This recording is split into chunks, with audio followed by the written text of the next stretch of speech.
Welcome back. I am so excited that you have joined me again in the Aligned Womb, Aligned You podcast.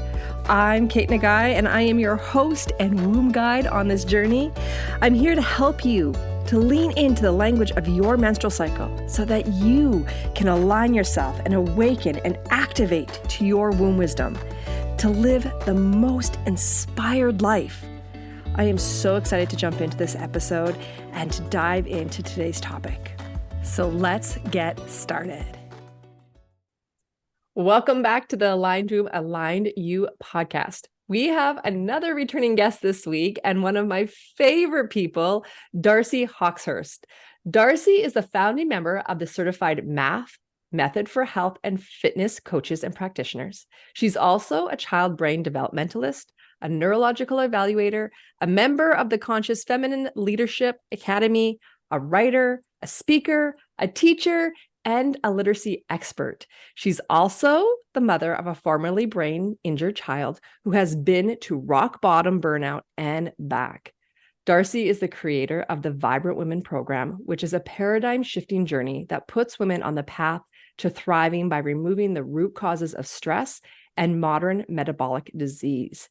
And she is with us today to talk all about metabolic health, hormones, and the steps to take to feel vibrant in our life again. Welcome, Darci. I am so glad you're back here with us again, and I can't wait for this next conversation that we're going to have all on metabolic health. I'm so happy to be with you again. Thanks for having me, Kate. So I know that you recently did a challenge. Actually, before we get into the challenge, let's talk a little bit about burnout. In case if people haven't heard your story about being burnt out and your recovery process, can you go a little bit into what this was? What turned your world upside down to make you want to be here in this moment, teaching women how to be vibrant in their life? Absolutely. So we have to roll back a couple of decades to when I was single parenting my brain injured daughter, Haley, and working pretty much, day and night, all day, every day, 7 days a week, for years to help her outgrow that brain injury, which is a whole story on its own. And I'm actually writing a memoir about that. And what I want people to understand is that the brain is so highly plastic that it can be changed and healed. And that child that was formerly, epileptic and spastic and learning disabled, is now a successful entrepreneur and independent college student. And she's soaring in her life now. And I am here teaching women what I learned on my path to heal her, which led me through burnout. So I know a lot of moms out there can resonate with this because, moms make the world go round. Let's just be honest. And I'm not saying that doesn't mean we don't have a lot of good partners out there, but I was single parenting at the time. And so I was wearing all the hats, trying to do all the things. And it was a lot and I didn't listen. We'll talk more about this as we go along in our conversation today, because I want to invite women to listen to their bodies. And if you had said that to, 30-year-old Darci, I would have said, what the hell does that even mean? Listen to my body. I ate when I was hungry and I slept when I was exhausted. And I was on the go every moment in between, trying to jam in a Zumba workout at 9:30 p.m. when I had gotten Haley to bed so that I could burn those calories and make the jeans fit so I could look the way I'm supposed to look to do the things right. I mean, you can hear this. This is the treadmill, that we're all on until we learn to step off, or until, if you're somebody like me, you fell off. And when I look back, I can see the little pink flags waving, things like some hormone imbalance, things like some intolerances to food kind of creeping up, the steady weight gain, that belly weight, that stubborn belly weight stuff, problems sleeping, not feeling well rested, feeling kind of crispy around the edges. And I kept going and kept going. Number one, because I felt I had to, I felt like my daughter's life was hanging in the balance. And this is what I needed to do. But also because, let's be honest, burnout is worn like a badge of honor. And I just didn't know where it was taking me. I didn't realize how bad it would get. So I remember the night I was sitting in the bleachers at a swim meet, watching the coach berate my daughter again for not following directions, because she had this auditory hypersensitivity and couldn't handle so whatever. And I felt inside my adrenals just the pop. And several experts in white coats will tell you, they told me that no, your adrenals are, like they tell you, your ovaries are ductless glands. You shouldn't be able to feel that. But a lot of us will feel our ovulation. I felt my adrenals pop that night. And it wasn't long after that things really got bad. So the adrenals go down, they pull the thyroid down. Thyroid comes down, you're not going to be able to digest your food properly without proper nourishment. It was a snowball out of control in the wrong direction. I realized that I really had severe health issues when I found myself exhausted, unable to get out of bed, covered head to toe in a painful, itchy, bright red rash, and really couldn't digest any food. So again, I took my health issues out to the experts, right? This is what we're taught to do. We have to go get help. And I'm not saying we don't need experts from time to time. But the problem is everybody that I was seeing was looking at some different part of me as if it was a separate part of me. And, the story I just told you, that's the way I began to eventually understand what had happened to me. At the time, I didn't see it so clearly. I didn't realize that this was all about the physiological load of stress on my adrenal glands and the way that these hormone systems, the HPA axis and, the way the systems of the body work interdependently. I just didn't know any of that yet. And so that's why I like to say this burnout, I hit rock bottom really hard. My adrenal fatigue, my total adrenal fatigue was probably the best gift I've ever had in my life, because it just brought me to a place where my only hope of recovery, my only chance to feel better and to heal, was to get really damn intimate with myself and my body and what it needed. And that's just something that once you see that, you can't unsee it. Once you understand that, you can never go back. And so here I live today in a place I call thriving. It's not like San Diego where you just get there and you can just like throw your bag down and you've arrived. Like, this is a moving target, I guess. I don't want to discourage people, but what I'm trying to explain is that I never knew thriving like this was actually possible. That path back from burnout led to feeling a little better, healing a little more, feeling a little better, healing a little more. And that never has to stop. So, today I feel better than I did this time last year. And it really can be that way. My mentor says you should have the best brain on the day that you die. If you're living in alignment with what you need, and I almost said living right. This is not about right or wrong. This is about living in alignment with what you truly need, listening to your body, and it can just get better and better. So that's why I never planned to do this work. You heard my bio. I specialize in a lot of other things that I thought would be a full-time career for me. And I realized I just can't know what I know and keep it to myself. And so I did. I created the Vibrant Woman program, and it teaches women how to learn to listen to their bodies, first of all, so that then they can answer the call of what their bodies need. And you'd be amazed at how often that just leads us down it's the fork in the road. It is the fork in the road that goes away from metabolic disease. Right. And, yeah, I'm just here to say it's possible. I don't have all the right answers for everyone else. I just created a system that helps people find those right answers for themselves. And to say, hey, just look at me. If I could do this, my dad would disagree, but I am not special. I am one woman in a human body, and this is what's possible for humans. So, but I think you nailed it there when you said that it's tuning in to listen to yourself, because the thing with a lot of the systems that are out there for us to gauge our wellness or gauge our health or gauge our vitality are all based upon a bunch of statistics or a bunch of studies that are grouping every human being to exist the exact same.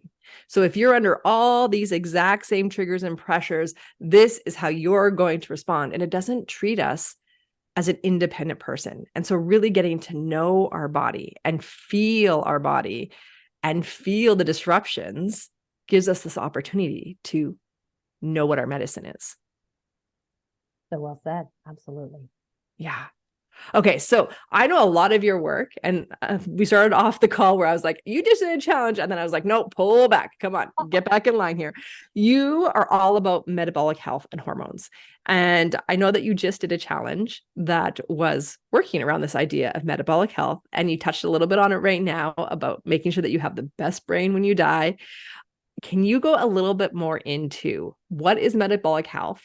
And what does metabolic health mean to you and the work that you do? Yeah, so in general, I just want people to understand that, metabolism is basically what the cells, each individual cell, and then as a collective, what the cells of your body are doing and how they're doing. And so, metabolic health means that your cells should be able to bring in energy to get their work done, which is to make more cells, um, to expel toxins, to generate all of the energy that and the work that need to be done inside your human body. So can the cells do this? Can they do it together? Can they do it efficiently? And that's the basic line of metabolic health. But here's and I think it's one of those things that's maybe better explained by what it's not. So metabolic health is not, by the way, there are probably about 8% of adults on the planet today that are metabolically healthy. Yeah, like 8% of metabolically healthy people. And what that means is people without disease. And we've just gotten so used to it. In fact, if I heard it once, I've heard it 1,000 times this week. We talk about age-related disease. And what I want people to understand is that we don't get disease because we've been alive for a while. We get disease because of the way we've been living. And it eventually catches up to us when we do things that hurt our body. Now, where the kicker comes in is that we're born into a culture, into a society that makes a lot of things look normal that are actually hurting our bodies. Eating things that come out of packages.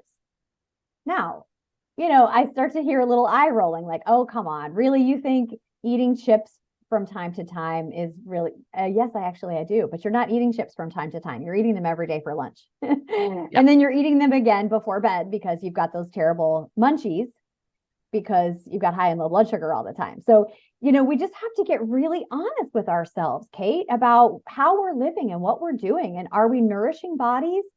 So there's a lot to this. Yeah, I've made a whole program about it. But what I want people to understand is that if you have these labels like could be full-blown disease, could be diabetes, Alzheimer's, heart disease, those are the end stages of metabolic disease or lack of metabolic health.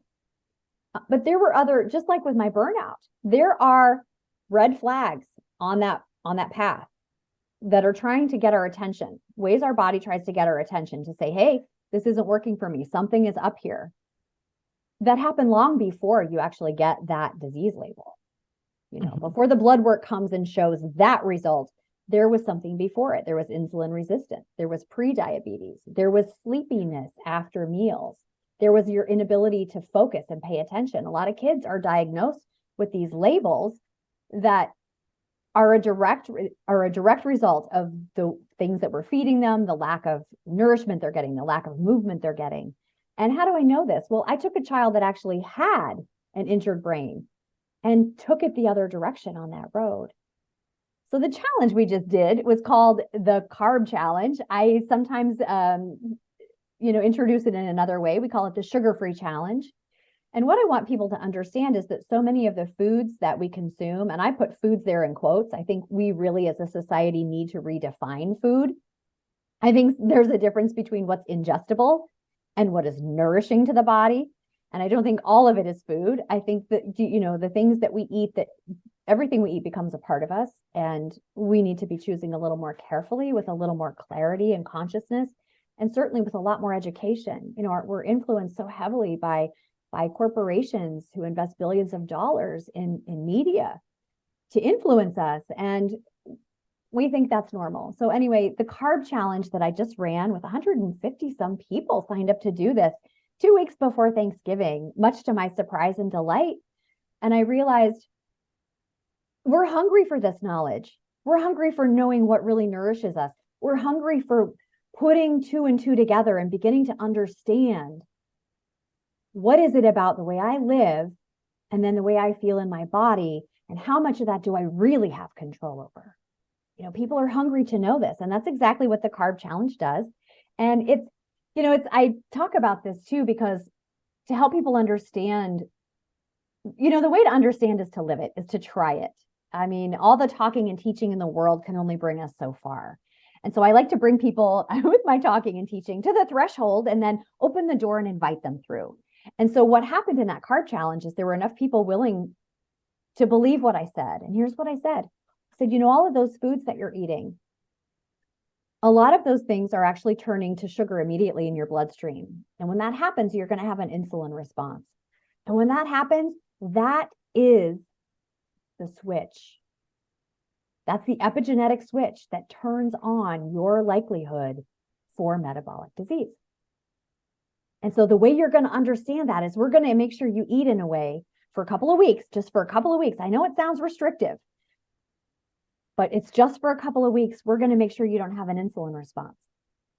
And then we're going to see the difference in your body. And then you get to know cause and effect. For me, it's as simple as we're going to ask you to stop hitting yourself with a hammer for 2 weeks. And then we're going to see how much better you feel. But people, that sounds a little harsh, and I'm not trying to call anybody out. I'm just trying to say, for a lot of us, because what I realized when I healed myself from burnout, so much of the tools that I used to help heal my daughter's brain injury, which was caused by meningitis. Yes. So I'm not saying food caused her problems, but it's amazing that when we can change what we're bringing into the body and change the way we move the body and make sure that we are doing this in a way that is honoring the body's true needs, it's amazing how we can reverse disease. And so then people say, wow, we can actually heal our bodies using food and lifestyle. And yes, that's true. But I want to say it in a way that just feels a little bit more accurate to me. What we actually do is we stop hurting the body. We just simply stop causing the disease. And it really is as simple as that. And I signed up for your challenge. Oh, you did? And I failed at your challenge. Oh, no, you didn't. You can't fail it. I'm totally going to out myself here. But I totally failed at your challenge. But here's why. And it goes so important to what you're saying right now, is that I think so many of us feel like this is hard work because we've never been resourced. I'm not even going to say taught. We've never been resourced with alternative tools to thrive.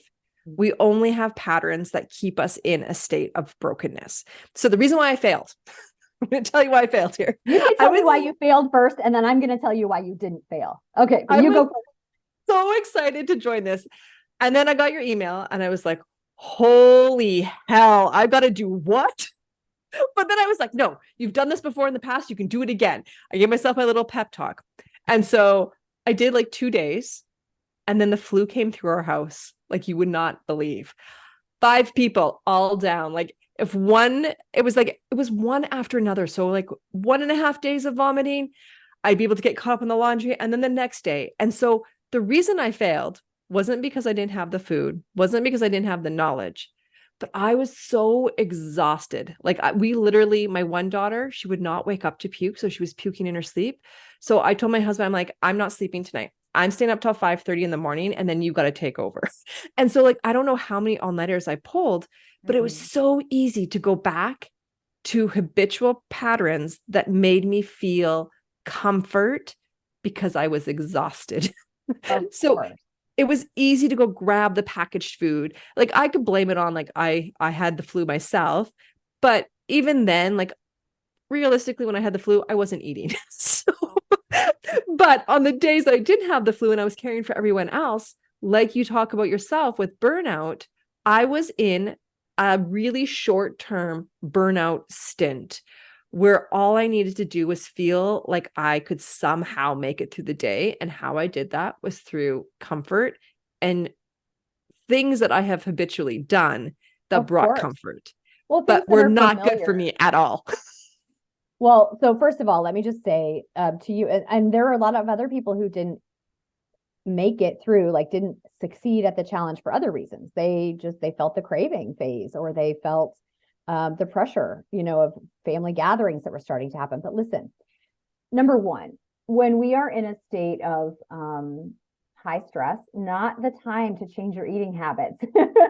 Number two, or to take on a new project like this. Like the carb challenge is a project, it's a whole thing where you have to learn about sort of what are the yes or the no foods. And again, this is temporary. It's the things we know are likely to cause an insulin response. And so we want to make sure that it's an accurate, that you get an accurate understanding of what happens in your body by doing it for long enough. And it takes time to get ready for it. And then you have to have a high level of consciousness during it. And that's why we did it as a group, because it's better to have group support and people cheering you on and people asking the same questions because you didn't know about this and, you didn't realize, so we need group support to do that. We need a community space. So there's that aspect of it. And it was a big undertaking. Mm-hmm. Number two, whether you hit a bump of stress or the flu or an illness, where you just couldn't, stick to the quote unquote rules of the game. There are a lot of people who try it and get a few days in and hit the craving part, because sugar cravings are going to be a part of it. I mean, sugar, let's be honest, sugar is addictive. Your cells are dependent on it in that state. This is, you and I started talking about what is metabolism and metabolic health. And what this really means is that the cells of your body are not dependent on sugar, because it's not a lasting source of fuel. It's not a reliable resource. And when we get into these blood sugar swings, highs and lows, it impacts our brain health profoundly. It is really a problem for learning and for memory in our children, in our elders. People being diagnosed with what is now known as type 3 diabetes, which is the cognitive disorders like Alzheimer's and dementia. Those things are impacted by sugar in the body and on the brain. It essentially starves the brain of the fuel that it needs. So there's all of that. But nobody fails this, because there's not a single person, whether you made it to day 13 of the carb challenge or whether you only made it to day 3, you learned something about your body. Mm-hmm. You learned something about yourself. And that can only ever be a win.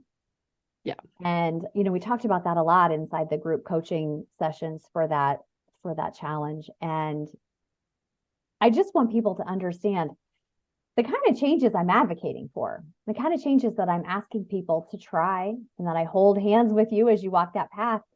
This is not a once and done, and it's not an overnight. My path back from burnout has been 2 decades in the making. For me to sit here and say to you, I used to subsist on Diet Coke out of a can, Camel Lights, and pretzels out of a box.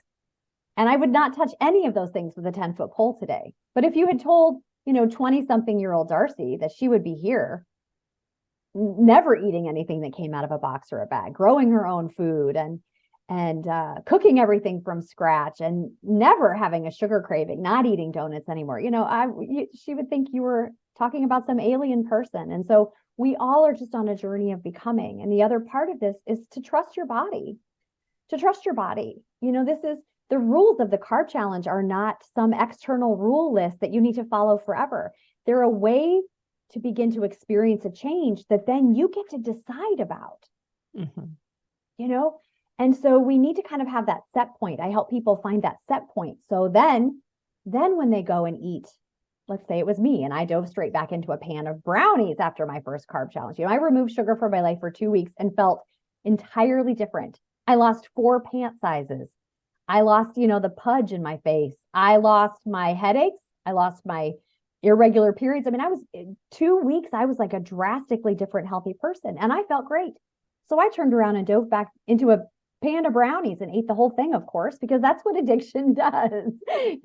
My first sign that I'm eating too much sugar is that I want sugar. And that's something that I teach people about. That's the way your cells are operating. But, so it took me a couple of those times to realize, oh, wow, I felt great. And then I treated myself. Well, guess what? That treat didn't feel great afterwards. And at some point, we just have to get honest with ourselves and say, how do I feel? And can I notice the cause and effect, right? This isn't about what foods are good or bad. I'm not teaching people to get off sugar because it's bad. I'm not teaching people to get off sugar because it's wrong. I'm inviting people to try life without those things and see if you like it better. You might feel better in your body, and then you get to decide. And yeah, so that's funny. I'm so sorry your family got sick, though. Not fun. That's okay. It hasn't been in our house for years, so it needed to happen. So, and we can always say like, oh, the flu, whatever. But at the same time, like I said, our immune systems, they needed a little bit of a memory check of like, do you remember what this bug is? So Gotcha. I always just look at it as a place for growth in my health. Oh, So yeah. it doesn't happen illness often. is a great, oh, I'm sorry. No, that's right. It doesn't happen often, but when it does, it's just our memory of our immune system. So I think illness is a really great way to get an upgrade. yeah. And sometimes it's a way that we're forced to rest because I don't think this is true of you. I know you're pretty good about this and honoring your cycle and your cyclical nature and resting when you need to. But sometimes we just got to have our butt kicked into the bed and life says, rest. You, rest. So, yeah. Yeah. No, for sure. Are you looking for an easy way to track your temperature and track your menstrual cycle? I highly recommend checking out the thermometer ring. The thermometer ring is this little ring that you place on your finger every night before you go to sleep, and the ring tracks your temperatures through the night and then puts all the data into a very simple and easy app for you to keep track and to look at and to know when your peak is about to happen, when you've been ovulating, and to know when your menstruation might be coming on. This app and this ring have been a game changer for me. I highly recommend going to check it out if you are a fan of tracking your cycle. Go and check out the link in the show notes below to find out all the information about the thermometer ring.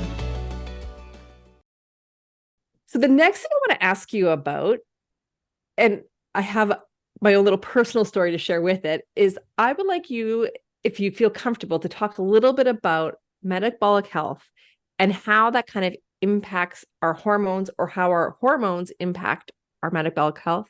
Did the chicken come first or the egg? That kind of situation. Because here's the thing, there's once upon a time, like, how I said with your challenge, you sent out the emails like, oh my God, here we go. That's because once upon a time, I was that Kate. Like I made everything from scratch. I would never buy anything packaged. I was adamant that that was how my kids were going to be for the first 3 years of their life, that they were going to have no sugar in their diet. And I was a pretty good human, or healthy human, before I had kids, as a pretty healthy mom for the first few years. But then there was an event that happened in my life between my second and my third child where I went into adrenal burnout. Like my naturopath doctor checked my adrenals and she was like, this isn't good. Like I was at low. I gained a lot of weight. And then slowly but surely after that, like it was only a few months after that, I got pregnant with my son.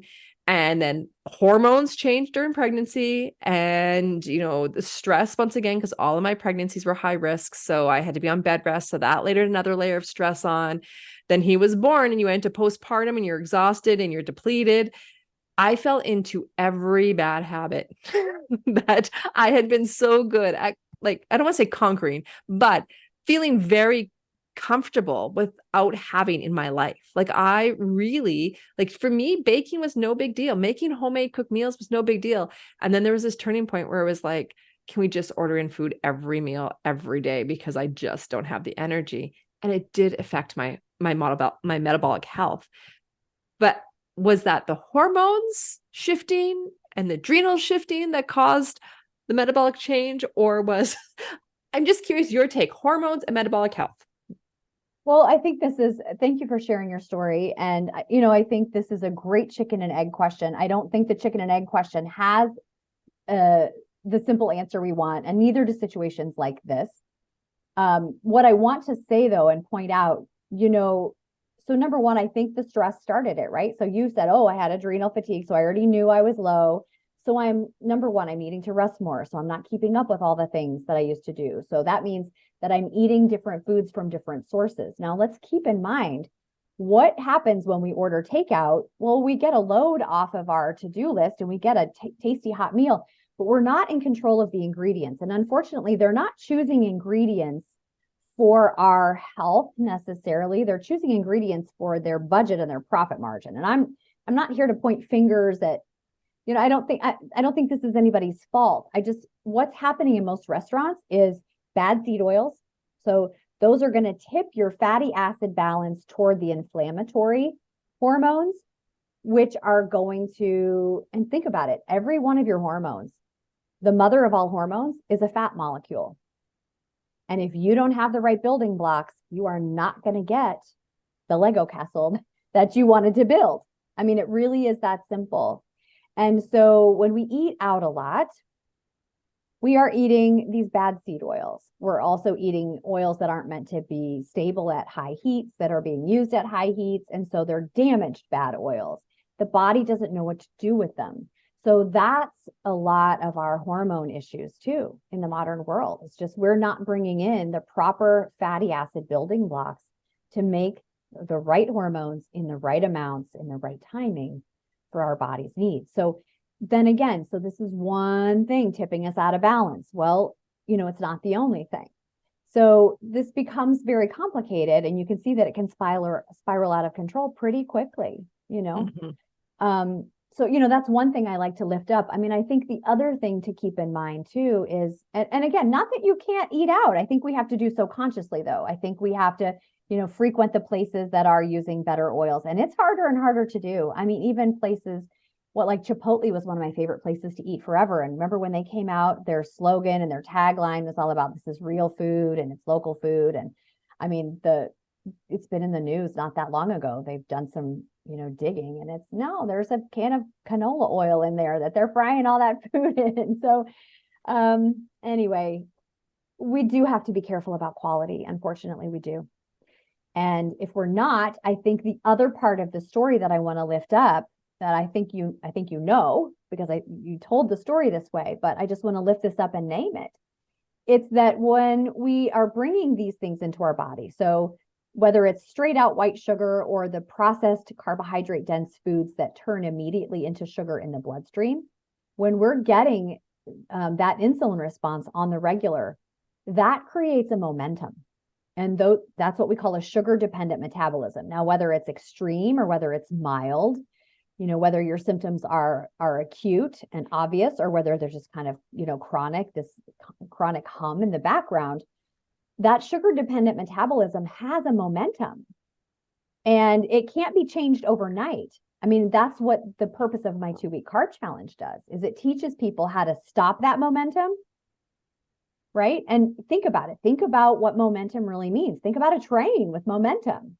You're not going to go from 50 miles an hour in one direction to suddenly 50 miles an hour in the opposite direction. Like, momentum slows and then it stops, and then we can pivot and make momentum in another direction. And that's what we have to do, because we don't really understand why we're getting the cravings that we're getting, why we have the impulses that we have. So there's a momentum there. And you, like all of us, are just a normal human being with lots going on in your life. And you're going to do what is easy and what feels familiar and what comes natural. Like so many moms out there, on the way home from band practice and, to and from soccer games, like we're doing what we can. We're pulling in a drive-through and making the best choices that we can. And yes, that's what we need to do. But all of that there are ingredients in there that are basically creating little forms of addiction in our body. Mm-hmm. And for a lot of us, it's even about taste then and about texture. And we just become real habituated to that. And it just becomes a habit. And so, not that you have to be always baking your own food. I think the truth is, what I teach people and what a lot of women get out of my Vibrant Woman program is they begin to understand, wow, like there really is no one right way to do this. Like, I don't have to be that kind of mom that's staying home, baking all the bread by herself. I don't have to be this kind of mom, always ordering everything in. Like, I get to decide what works best for me. And within those lifestyle choices, I can make better choices to bring in foods in their more whole, natural form. And sometimes for me, I'm really not that, it doesn't have to look fancy for me. I've got other friends who really, it has to look fancy. Like, that's just their style. And so the point is, there's a range. And as long as it's working for you. And I think one of the red flags that say, hey, this isn't working for me, is that we have signs of stress and burnout. We have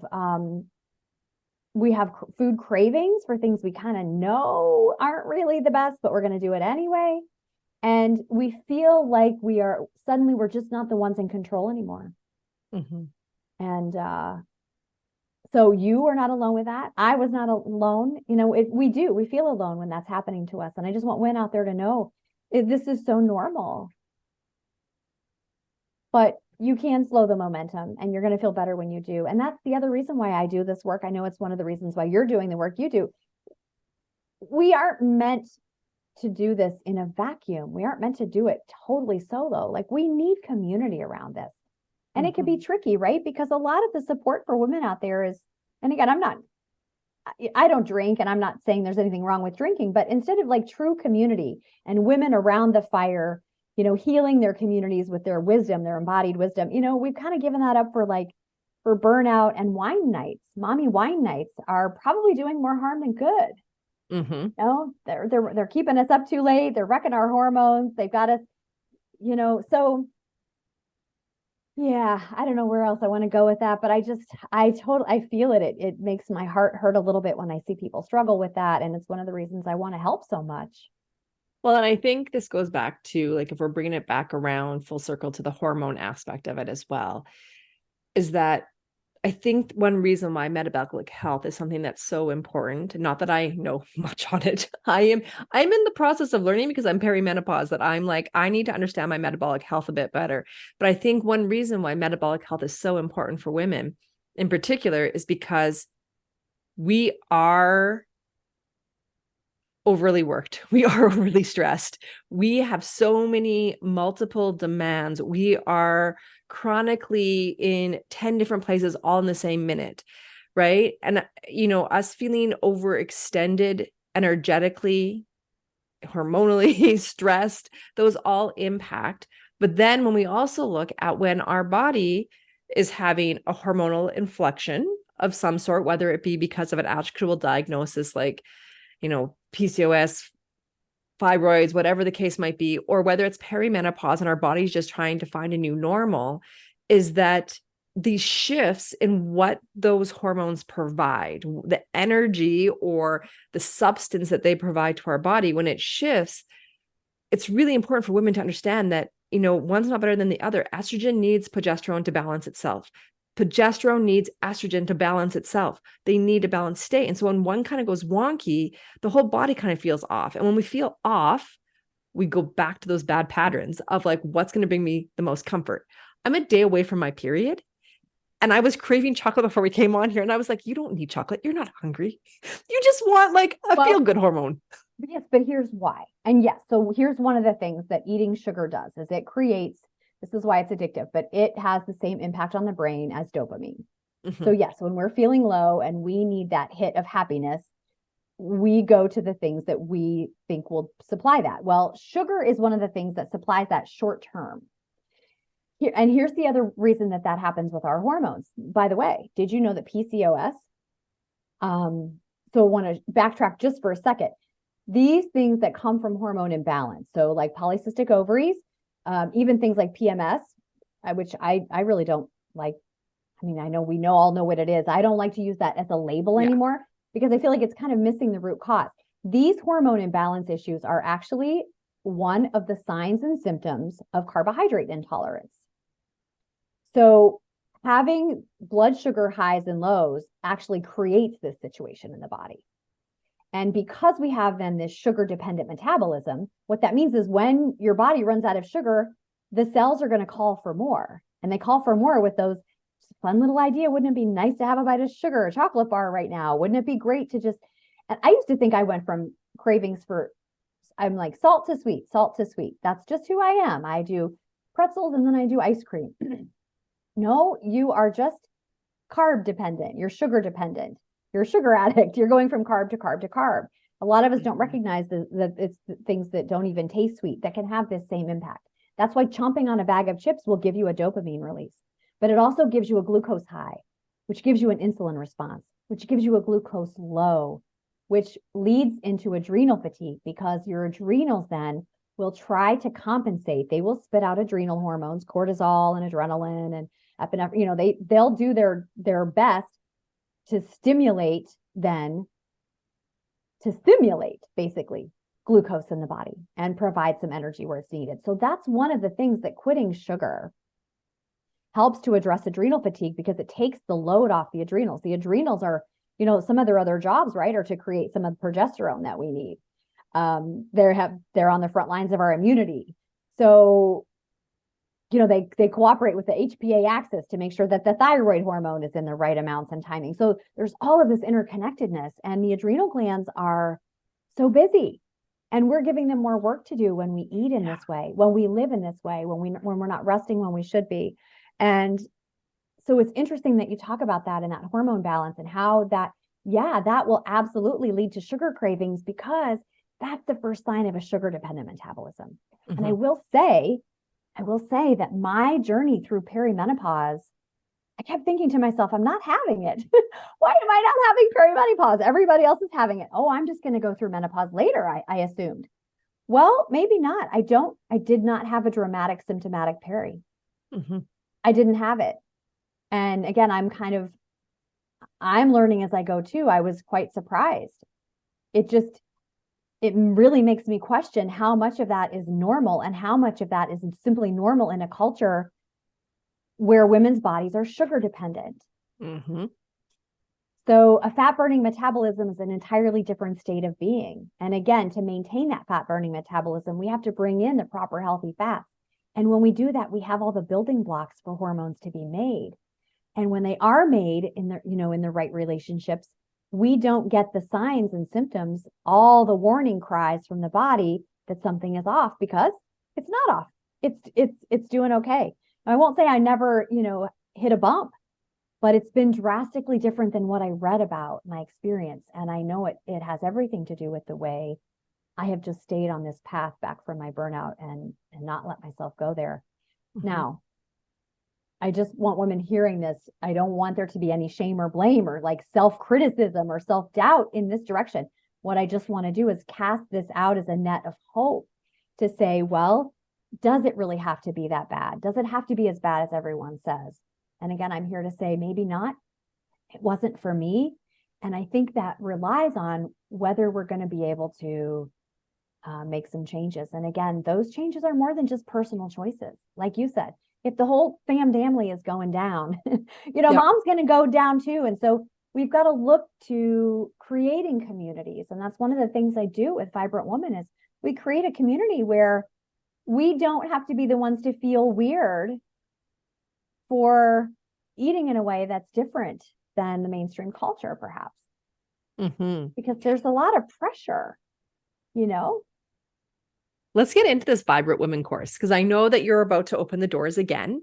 And I would love to know more. How do you bring women back into this vibrant women's state, or how to feel vibrant in their life again? Because I know this is the essence of your work. And so what can women expect on this journey with you? Well, thank you for that question. I love to talk about this program. I'm very proud of it. I don't consider it my work. I just kind of put the words on it. And I really feel like this is God and Mother Nature's work combined, however we view that. The way a human body makes and repairs itself and thrives in co-creation, we co-evolved with nature. And unfortunately, in the modern world, what I woke up and realized was we've just gotten way off track. We've started doing things in a way that just doesn't work for us. And then we're thinking that all of the diseases that we have are normal, when actually they're just signs that we're kind of off track. So if you could see it that way, that's kind of the first invitation, is to notice that, like, if you don't feel great in your body, there's nothing wrong with you, that there's something absolutely right, which is communication from your body. And I like to just frame it that way. So this program has 5 pillars, and we start with the most powerful one. I think the most powerful thing we can do is learn to nourish our bodies. I think we have to redefine food. And I don't think that means you need to take my rules and replace them for whoever else's rules you are following. This really is personal. There are some universal foundations here that absolutely have to be individualized for every single woman's body. Now, so the good news is I don't have all the right answers. The bad news is I don't have all the right answers. Like you're the expert on you. And I think that's a really powerful way to reframe all of this. You know, Kate, as you and I were talking about before we hit record, there's so many of us that feel so trapped, I guess I would say, in this situation where we know something's not right with our bodies. We don't feel our best. And yet we go to a doctor and that person looks at some numbers, they do blood work, and they tell us we're in the normal range. They tell us there is nothing wrong. And we know that's not true, but we don't know what to do about it or where to turn or exactly what the answer is. And, you know, I'll be honest, I have outgrown my need for a doctor. And that might feel like a really radical thing to say. I have some professionals that I partner with. You know, I have some people that I rely on to help me with diagnostics and with some data. But that is always going to be run through the filter of my own instincts, my intuition, and my embodied sense of how I feel in my body, which I trust above the voice of everyone else. Mm-hmm. So yes, we need to talk about nutrition. Back to my program, it's nutrition, redefining food, discovering which ones work the best for you. And guess what? This is an important skill to learn because that's not going to be like a list set in stone that you just carry around with you. Like I can eat these things. It's going to change over time. Your carbohydrate tolerance, you know, what we're talking about in terms of how much sugar can you tolerate? Well, for me right now, it's none. It's not always that way. You know, that's a moving target. It depends on things like how much metabolically active muscle do you have and how active are you and what season is it and how are the other stressors in your life? How's your stress load? So there's a lot to what foods work for you and how to make sure you're staying in alignment with that. And it's like any other good relationship in your life. You should send your beloved partner an anniversary card one day a year and think, okay, done. We should be good for now, right? Like a relationship is a daily interactive process. And it's the same with your body. Your body is going to be your most intimate relationship. You get one and you get it for the whole journey. And so learning to really tune in. So we're going to learn how to nourish your body. What's your carbohydrate tolerance? What other kind of macros do you need? Which foods really work for you and which ones don't? We dive deep into that. Then we look at movement. And I call it movement. I don't call it exercise. There's no real need for that, except that I think exercise gets a bad rap in our modern world. And I think it's really been hijacked by the no pain, no gain bullshit. That paradigm is hurting us. No ifs, ands, or buts about it. And we're exercising in ways that are way too intense. We got the wrong intensity. We get the wrong timing. We've got goals that are for external validation rather than for really moving the body in the ways that it enjoys moving. So we need to move more, most of us, but we need to do so in alignment with, so there's heart rate intensity we have to learn about. Let's talk about metabolic health. I teach people what heart rate intensity is right for you. I've got some universal things I want to teach you, and then we're going to find a number that works for you. We're going to have you do the things that bring you the most joy at the right heart rate intensity, so that here's what it's really about. We want to eat in a way that burns fat, not sugar. And we want to move in a way that burns fat, not sugar. This is the metabolic health piece. This is really what's at the root of this. The body's aerobic system, which is 80% of the muscle fibers in your body, the ones that hold our structure together, they're aerobic muscle fibers. They were designed they have the blueprint for burning fat, not sugar. And we've got them sugar dependent. So we've just got we've got our bodies all inflamed on the wrong fuel and then wondering why they crash and burn at about 45. So we're going to reverse engine. Eat in a way that burns fat, not sugar. What foods work best for you? That's the whole first week of the program. Move in a way that burns fat, not sugar, at the right intensity that brings you joy. When you're finished with a proper workout, you should feel like you could turn around and do it all again. And I teach women how to make, kind of dial that in.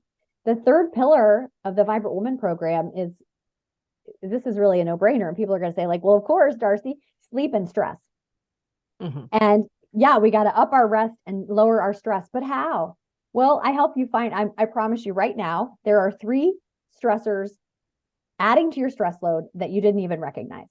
We all tend to get focused on the ones that drive us the most crazy. And those are the ones we have no control over. That's not where we're starting. we're going to start with the stressors that you do have control over. And they're hiding in your home. They're probably hiding in your personal care products. They're probably hiding, in the things you wash your clothes in. Who knows? But so we talk about, chemical stress and what we can actually do about removing some of these things. Huge impact on hormones right there. Huge. Mm-hmm. Yeah.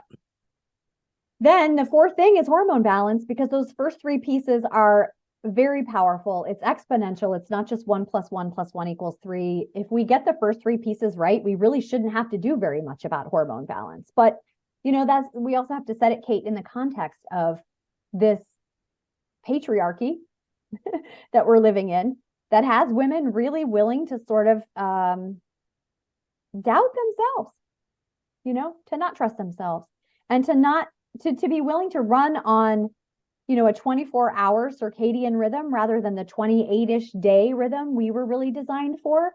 And so there's some unpacking there we have to do because don't think that what you believe about your body doesn't impact your hormone health or your stress, right? So we dive into all of that. And then the final piece of my program, again, this is a chicken and egg story. Is this the end or the beginning? Is intuition. Right. Because we're born with the ability to know what's right for us. And we've tuned that voice out, right? We've traded that in for commercials and experts and parents and culture.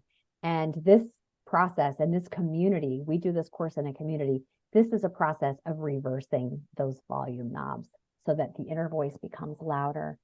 And there is a science to your gut feelings. And I explain all of that inside the course. And what's fascinating about it is, our gut is like our second brain, and a gut feeling has far more to do with your healthy microbiome, which leads us back to the beginning, because that has everything to do with the way you eat and the foods you bring in and how you're nourishing all that. So it's a really beautiful cyclical journey that helps women. And we do it in community. So there's videos to watch. So you learn something on your own time, at your own pace, in your own way.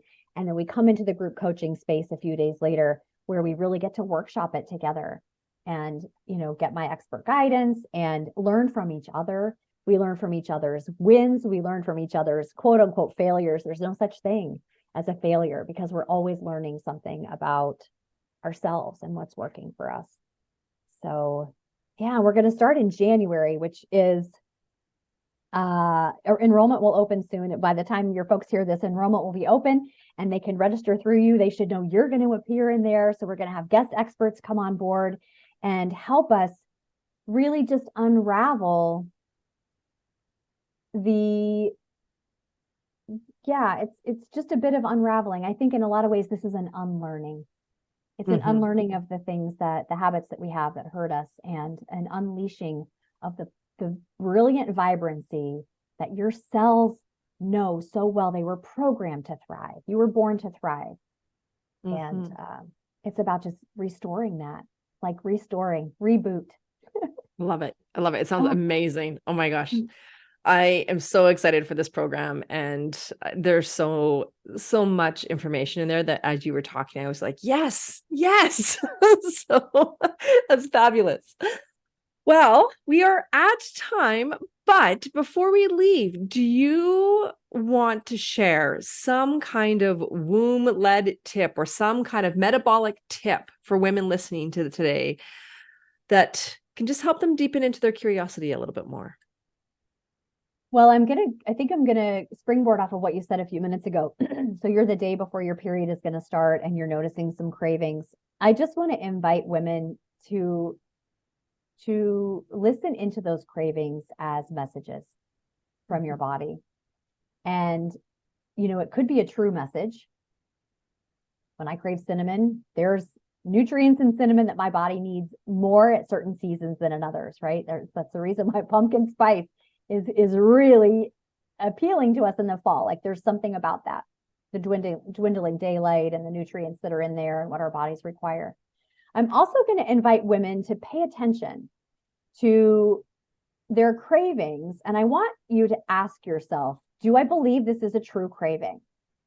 So this is going to be a combination kind of between the body-led intuition and the mind, just just an inquisitive mind. We need both of those in the beginning until we get some of the static cleared out of the system. Because like we said a few minutes ago, so often what happens in a sugar dependent metabolism is that we kind of just stay in this sort of addictive cycle. Blood sugar's high, blood sugar's low, which makes me need more sugar and want to eat more sugar, and then blood sugar goes high again. And so I'm just going to invite us to, let's just begin to give those cravings a voice. I invite you to journal about it. I invite you to notice, if you keep track of your cycle and what day you're on and what parts of your cycle, begin to just write these things down so you can see, what is the story? How do those cravings contribute to the story that your body is trying to tell? Mm-hmm. And there's a lot of wisdom that can come through that. Mm-hmm. We might find that, yes, we do need more of something at a certain part of our cycle than another. And we might find that that is an old habit, or we might find that's a true craving. And that's the wisdom of our bodies asking for what it needs to make whatever it is, progesterone in the right balance. So I think our bodies are absolutely brilliant. And I think the path to trusting them more and more is to just start paying attention to what's coming up. So try that. Try journaling about your cravings and keeping track, and see what you can discover about what your body really needs. I love that. That's such a great tip. So all of Darci's information is going to be in the show notes below, including the link to join her Vibrant Women's program that's going to be starting in January. So go check out the links, go check out this program, and let's start focusing on our metabolic health. Thank you, Darci, for being here. Thank you for having me, but I forgot to say one thing as a gift to you and all of your listeners. I want to offer every single woman coming to the program through you a $450 discount. That's 25% off the course, and that's exclusive for you all. And so come check it out with the link. All the more reason to come and join now. So the link and everything will be in the show notes below.